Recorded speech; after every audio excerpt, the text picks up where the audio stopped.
गांधी? वो मैं उनको एक मजाक के तौर पे देखती हूँ, जो मौकरी करते हैं खुद की।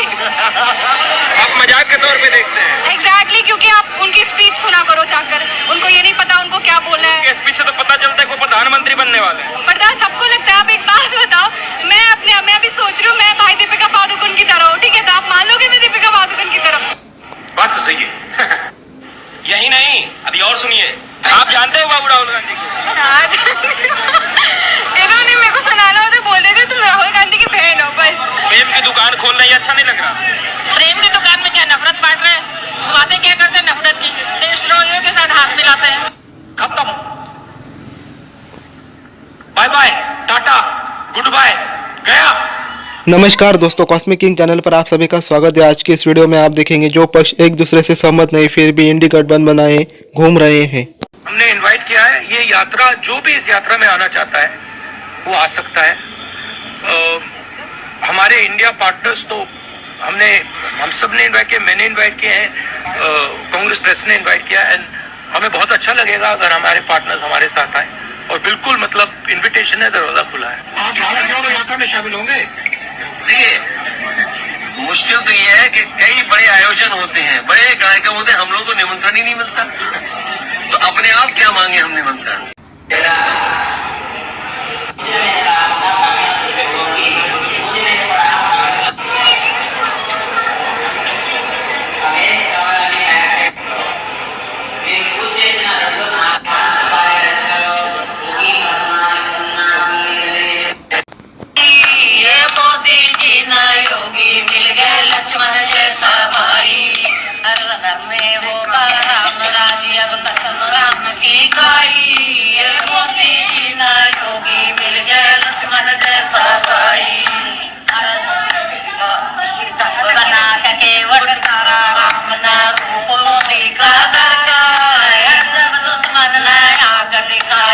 एकता का संदेश देने के लिए सभी धर्मगुरु पीएम मोदी से मिलने संसद भवन पहुंचे और हम सब एक ही का नारा लगाया।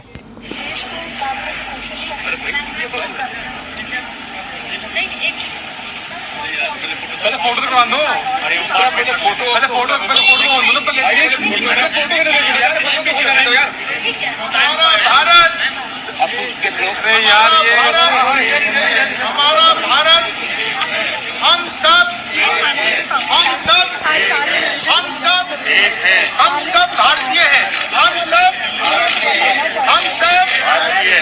सब हमारा पैगाम जहाँ तक पहुँचे, हमारा पैगाम, हमारा देश आगे बढ़े।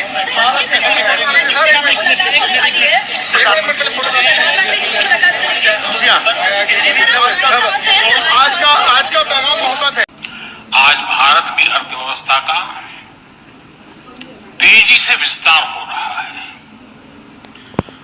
और जैसा मैंने पहले कहा, हमारी सरकार की तीसरे टर्म में भारत का दुनिया की तीसरी सबसे बड़ी अर्थव्यवस्था बनना तय है।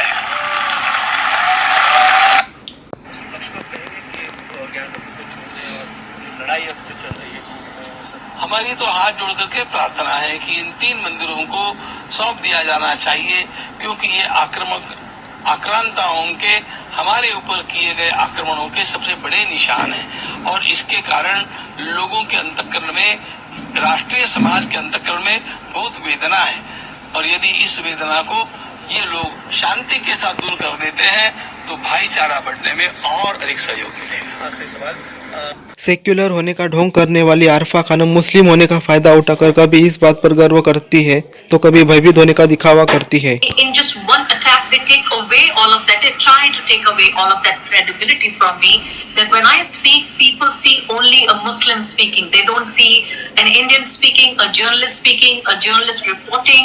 So I feel that whenever they want to attack me before my work, they attack my religious identity. कुछ दिनों से लगने लगा कि अच्छा लगने लगा जब किसी ने कहा कि आप मुस्लिम जर्नलिस्ट हैं। न जाने क्यों अब मैं इसे एक ताज की तरह पहनती हूँ।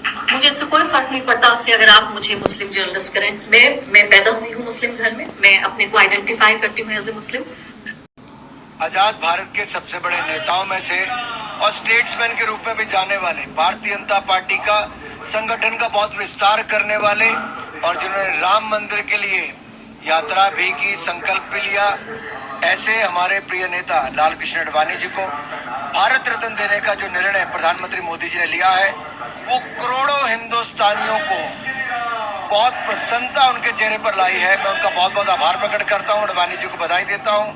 हम जैसे कार्यकर्ताओं को जिन्होंने सिंचा है, बढ़ाया आगे है, उनके लिए तो बहुत महत्व का दिन है कि जो उनके सारथी उस समय भी थे, उनके रथ में भी थे, नरेंद्र मोदी जी, वो आज देश के प्रधानमंत्री हैं। उन्होंने भारत रत्न देने का जो निर्णय लिया है, बहुत स्वागत योग्य है। यूनिफॉर्म सिविल कोड लागू करने वाला पहला राज्य बनेगा उत्तराखंड, जिसे सभी को एक ही दायरे में रखा जाएगा। पहली बार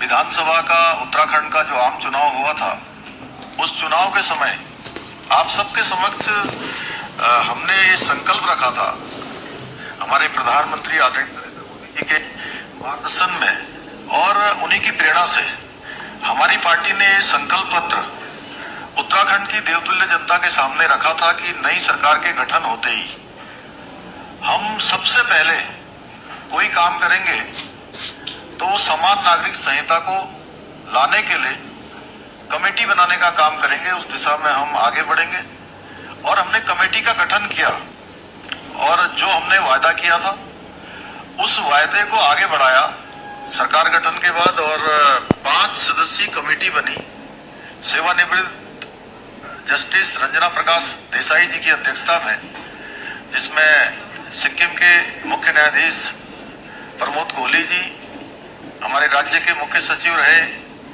श्री शत्रुघ्न सिंह जी, प्रोफेसर सुरेखा डंगवाल जी दून विश्वविद्यालय की कुलपति और श्री मनु गौड़ जी समाजसेवी, इन 5 लोगों की कमेटी ने इस ड्राफ्ट को बनाने का काम किया है।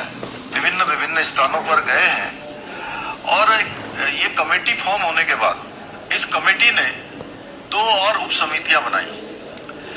2 उप समितियां बनाई जिसमें कि इसका प्रारूप तैयार करने के लिए और एक जनसंवाद कार्यक्रम करने के लिए। और पहली जो बैठक हुई, हमने उत्तराखंड के सुदूरवर्ती क्षेत्र, जिसको पहले उत्तराखंड का क्या देश का अंतिम गांव कहा जाता था, हमारे प्रधानमंत्री जी ने उस गांव को प्रथम गांव की संज्ञा दी माड़ा गांव। और माड़ा गांव से हमारे जो जनजातीय समूह के लोग थे उनके साथ संवाद हुआ और संवाद में लगातार पूरे प्रदेश के अंदर 43 स्थानों पर जन संवाद के कार्यक्रम हुए, लोगों से उनकी राय लिए। अगर आपको मेरे द्वारा बनाई गई वीडियो अच्छी लगे तो लाइक, शेयर और कमेंट अवश्य करें। साथ ही इस वीडियो को दूसरे प्लेटफॉर्म पर भी शेयर करें।